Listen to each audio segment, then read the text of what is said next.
You guys, finding rare comics from 1939 is easy. All you gotta do is go to your local garage sale. Ladies and gentlemen, welcome back to another video with Swaggle.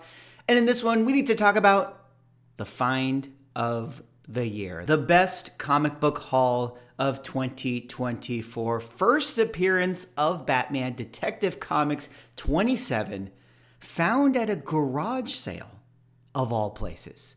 And so in this video, I want to kind of go over this story, talk about this, treasure find, which I think is, always really fun, always really cool. I mean, this is the stuff that comic book hunting is made of, right? This is the dream. Whenever I go to, garage sales and things like that, I always just see like a bunch of old teapots, you know what I mean? And things of that nature. Never do I find comics. And in the rare times where I actually do find comics, it's always like Pit #1. Or Shadowhawk #1. You know what I mean? Image books from the 90s. Well, not this time, not for this person.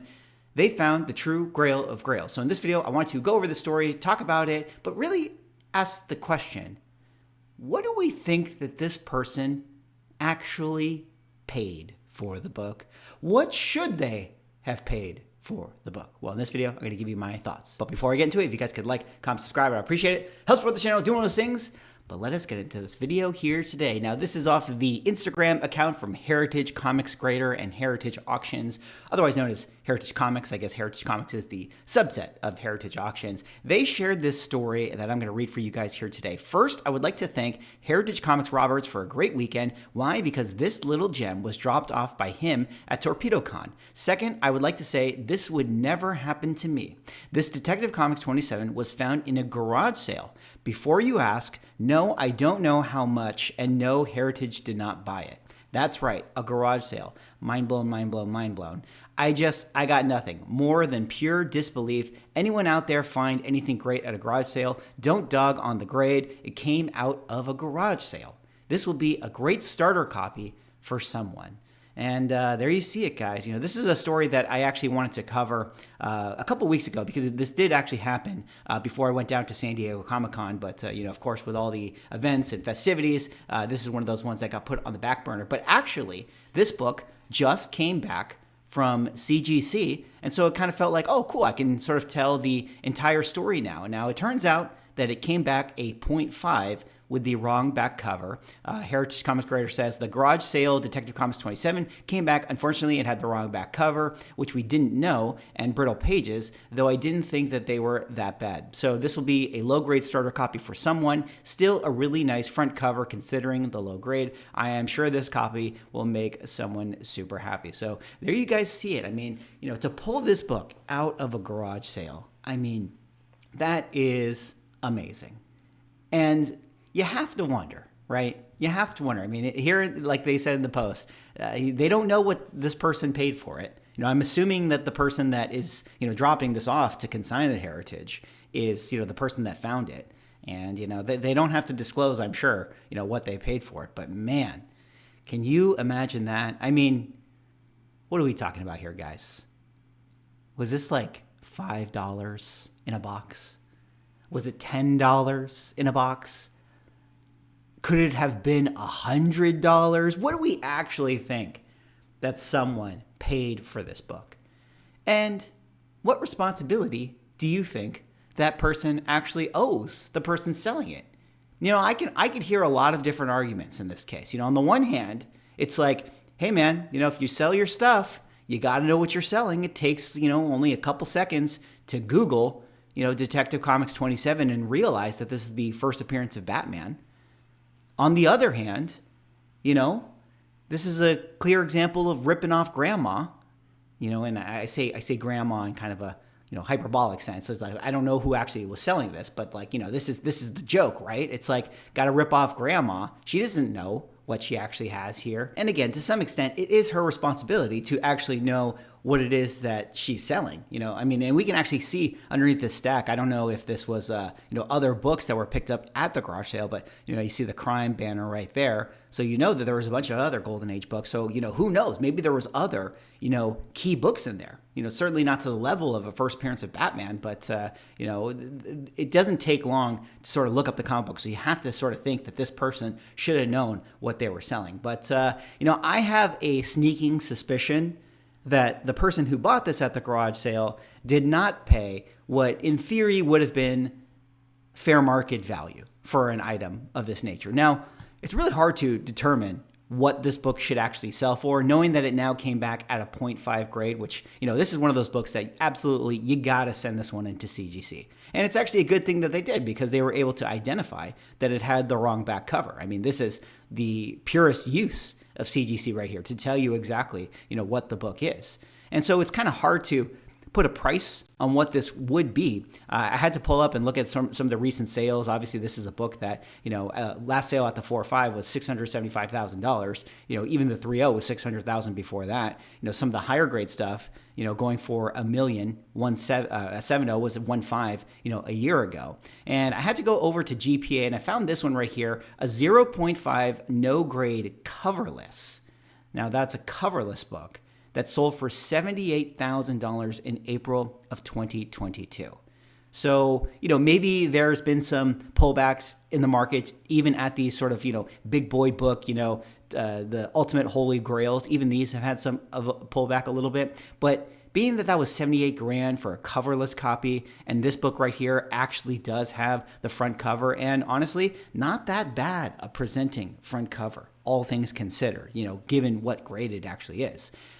You still have to think that this is easily a six-figure book, right? I mean, it's going to sell for $100,000.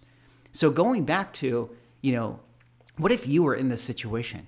You walk up to that garage sale, you're just, strolling the neighborhood, you go past the DVDs that are laid out on a, quilt on the lawn, you walk past the metal plates and the old teapots.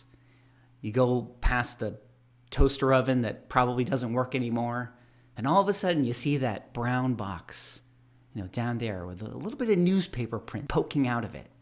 And you think to yourself, I wonder what's in there. And you kind of shuffle around some, Time magazines. You shuffle around those old newspapers from the 90s, and lo and behold, down at the bottom, glowing like the one true ring, you find Detective Comics 27. You lean back, you see that everything in this box is marked for $5. Do you just say, hey, cool, I'd love to buy this, and you give them $5 and you walk away and you freak out in your car after?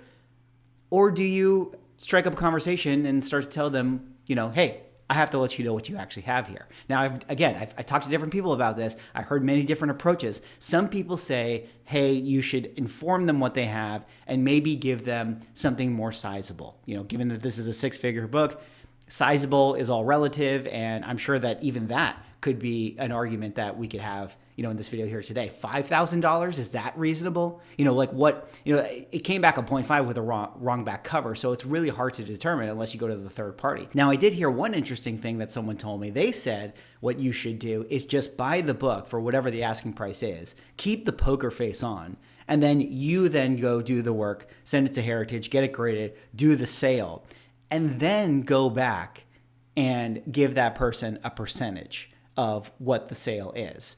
Now, that's going to take a real righteous and strong-willed individual to actually go back to this person and give them, a piece of the purse for the sale. But I can understand the approach, because when I was talking to this person about that, they were like, what usually happens if you start to say, hey, just so you know, what you're selling here is the first appearance of Batman, and this is actually pretty valuable.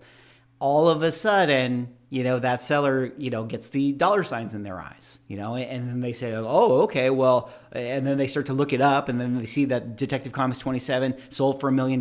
So they're like, oh God, this is $1 million copy. And it's like, well, no, it's not, it doesn't actually work like that. But then they don't know, and it's really hard to have that conversation. So, again, it's a super complicated situation, and you just have to wonder how much this person actually paid. But man, what a story. They're still out there, guys. No book is rare. You can find anything in a garage sale. Now, before I wrap it up here, it was kind of interesting because going over to the Heritage Comics Creator website, or Instagram, he had another post. Check this one out, guys. Look at that.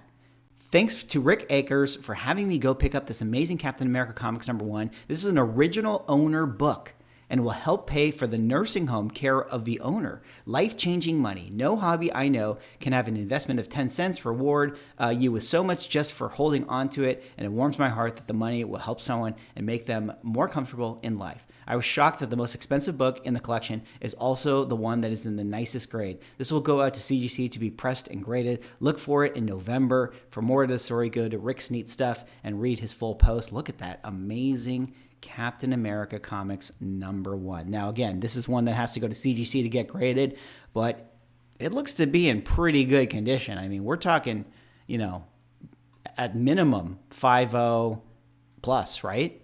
So pretty crazy, to see some of these books still in their raw grades, just at people's homes, just in the basements, in the attics, at the garage sales. They're still out there, guys. They're still out there. Lots of boxes of comic books. And that's what makes it all so fun, the hunt. And certainly for this person, they had the hunt of the year, maybe of the decade, maybe even of the century. Probably not. Anyways, let me know what you guys think. What do you guys think about this find? What do you guys think about finding, grails like this at garage sales? What would you actually do if you were this person? I mean, let's be honest. We all know there's no way that this person paid 30, 40, 50% fair market value on a six-figure book, right? There's no way this person wrote them a, $25,000 check at the garage sale. We all know what happened. So what should they have done? What should they still do? And how would you have approached it if you were the lucky one to find this book? Anyways, that's all for this one. Let me know what you guys think. Like, comment, subscribe. See you all next video.